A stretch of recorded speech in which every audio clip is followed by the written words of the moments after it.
Magandang hapon sa inyo mga kaibigan, mga kabaro. Ginawa ko na lang na video ito dahil maraming tumatawag sa akin. Hindi ko kaya kayong i-response lahat, sagutin. Kaya dinadaan ko sa video. Unang-una, ang Pension Management Gratuity Center ay nag-usap na kami ni Commodore Cases, commander ng PGMC, and the XO of the PGMC, Colonel Mansulim, na humingi sila ng tulong na kung po pwede iparating natin sa kapwa natin pensioner, survivor, na mayroong kaalaman na magpaabot sa lahat. Kasi yung claims natin claims ninyo pala, kasi hindi ako kasali dito Kasi kung kasali lang ako dito, may kalalagyan tayo, So, nag-retired ng 2012 pababa ay kasali kayo sa differential monies. So, kung nag-retire ka ng 2011, so ibig sabihin 1 year lang ang natanggap nyo. Matatanggap nyo kasi 11 to 12. Kung nag-retire ka ng 2005, ang matatanggap mo from 2005 to 12. So that is 7 years, Na kung nag-retire ka na 1930, so ibig sabihin 12 years yung matatanggap mo na differential monies. So siguro clear na kayo, Ang dami pa rin nagtatanong, principal pensioner at saka survivor, hindi nila naintindihan yung paliwanag. So, kung po pwede sana, humihiling rin ako sa inyo, sa lahat na nakakaalam at marunong magpaliwanag. Pangalawa, yung PGMC humingi rin ng tulong kasi marami talaga na hindi nila naintindihan. So, bakit naging monies ang differential? Dahil yung differential is short of period lang ang differential. Now, kaya ginawa nilang monies dahil kaantay ng mga nagantay ng differential, namatay silang parehas mag-asawa. So, hindi na beneficiary o survivor ang tawag doon na magkiklaim. Kung hindi, mga kamag-anak o malapit na kadugo ng principal pensioner. So, therefore, pwedeng kapatid, pwedeng anak, pwedeng magulang, etc. Basta kadugo or depende sa jago. Jago kasi magdidetermine na yan, Basta kadugo. Base yan sa family code. Kaya tinawag nilang monies. Pwede sinumang tumanggap. Basta kadugo. So yun ang tinatawag na monies, So nakuha nyo ang paliwanag ko na mayroon kayong differential or monies. Marami pang hindi nakatanggap dito.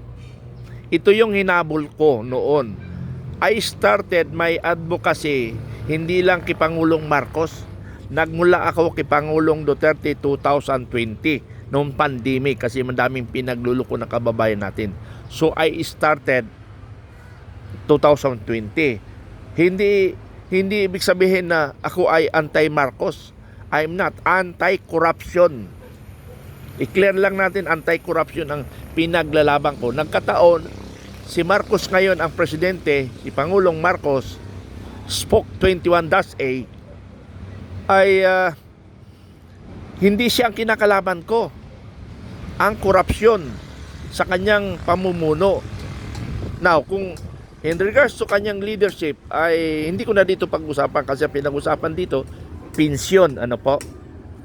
So, mayroon kayong claim na monies yung differential lang 2000 to 2012. 2 set yan. Yung set 1 is from 2000 to 2007, 2008 to 2012. So baka ang nasabi nyo na katanggap kayo, isa lang set ang nakuha nyo.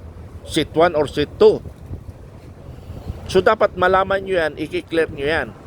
Pangalawang monies nyo, 6 months differential sa 2018 for enlisted personnel. Pensioner lang ito or widow. Sa officer kasi, binigay nilang lahat. Ang natira, yung sa enlisted personnel. 6 months, 2018. So, munis na rin dahil sa tagal, dahil marami na rin namatay. na mga pensioner dito kaaantay, ano? So yan yung pinag-uusapan natin. Malaking pera ito. Hinabol ko ito na 4.9 billion. In my analysis, nasa 3 billion mahigit pa ito. Now, kung mali ang aking sinasabi, the PGMC can question my pronouncement o my information, ano? Para malaman ng lahat ng pensioner, hindi yung nabubulaga na lang sila. Hanggang ngayon take note hanggang ngayon mayroong tumatawag sa akin. Ang pinaka-the worst dyan, even the generals, hindi rin pala nila alam. Hanggang ngayon may nagtatanong pa sa akin, buddy, mayroon pa ba ako matanggap dyan? Oh. Sir, mayroon ba ako matatanggap dyan? Oh. Ibig sabihin, hindi nila alam. Kulang sa information ng ating PGMC. Kaya yung PGMC, sa pamamagitan ni Colonel Commodore Casis, humihiling siya ng tulong na sana iparating lahat sa ating kababayan. Kung namatay na yung mag-asawa, yung mga anak nila, kapatid o ano pang kamag-anak na meron pa kayong receivable. So, dinaan ko sa video ito kasi para hindi ako mahirapan magpaliwanag. Tapos, ang masaklap nito mga kababayan, PGMC Commander Casis, ito yung ipapaabot ko sa iyo.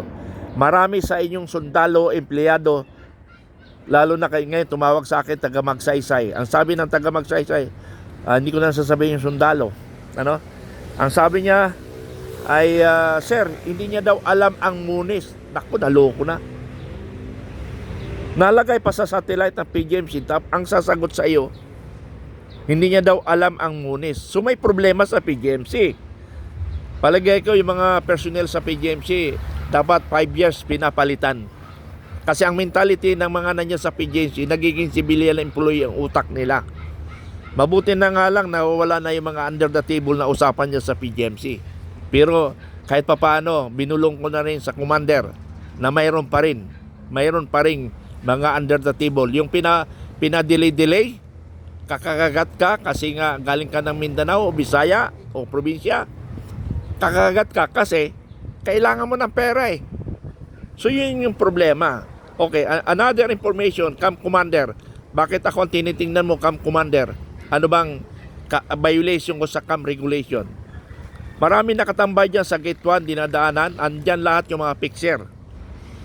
Andyan lahat yung mga fixer. Bakit nakatambay sila dyan? Ano ang objective nila? At bakit nalalaman ng mga loan institution na mga cellphone number ng mga pensioner? Bakit? Alam nga namang maglilik yan galing sa adjutant. So normally PGMC yan. Or maybe finance. Bakit nila nalalaman yung number natin? So mayroon pa rin kahit papaano anomalya kung wala naman dito sa mga leadership nandyan sa baba. Mayroon pa rin na nagkakaproblema tayo. Biruin mo, empleyado ka ng PGMC, assign ka sa PGMC, hindi mo alam ang ginagawa, ang status, ang function. Ikaw assign sundalo sa isang satellite, tanungin ka ng requirements, hindi mo alam, naloko na. May problema nga talaga. Oy, Palawan. Maganda yung sabi mo, tama. Sinabi sa akin ng pensioner, magkano binigay mo kay Colonel Mitran? Magkano binigay mo kay Colonel Mitran? For your information mga kabaro, ako pa ang nagagastusan dito. Ako pa ang nagagastusan dito. Pabalik-balik. Ngayon, hindi na ako nagagastusan kasi online na lang eh. Kasi medyo restricted na tayo sa Aguinaldo. Pero bibigyan ko kayo ng pansin at hanapan ko kayo ng batas. Based, para kayong yung sa Camp Aguinaldo, yung tatanggalan ng pension, tapos bandang huli, atras naman pala. Parang, kaya nga, ang problema kasi natin, isang daplis lang. Dahil sa malita, marami nagiging bobo na Pilipino. Even the MUP. Dahil sa malita, hindi alam ang sinasagot. Mayroon kasing pinagtatakpan. So, yun lang mga kaibigan. Maraming salamat sa inyong pakikinig. Palawan, ayusin mo hindi ko alam. So, I suggest lahat ng pensioner, mali ang sagot, mayroong mga pabulong-bulong, gumawa kayo ng affidavit. Ipunin natin affidavit. At ako nang bahalang mag-aayos ng affidavit nyo. Anong affidavit? Katulad nyo hindi alam ang munis. Gawan nyo ng affidavit yan. Yung magkanong binigay nyo kay Colonel Mitran, gawan nyo ng affidavit yan. Ano pang mga sagot na mali ng PGMC, gawan nyo ng affidavit. Huwag kayong matakot. Dahil ang pinaglalaban natin ay atin. Ay karapatan natin. Huwag tayong matakot. Dapit sa silangan na tayo. Silangan ba tawag na? Dapit hapon na tayo.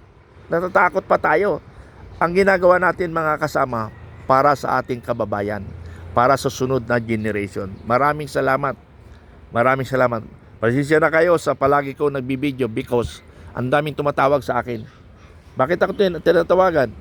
Di gusto kong matulungan yung mga kawawang mga pensioner, lalo na yung enlisted personnel and survivor. Kawawa sila. Walang gustong tumulong. Maraming salamat.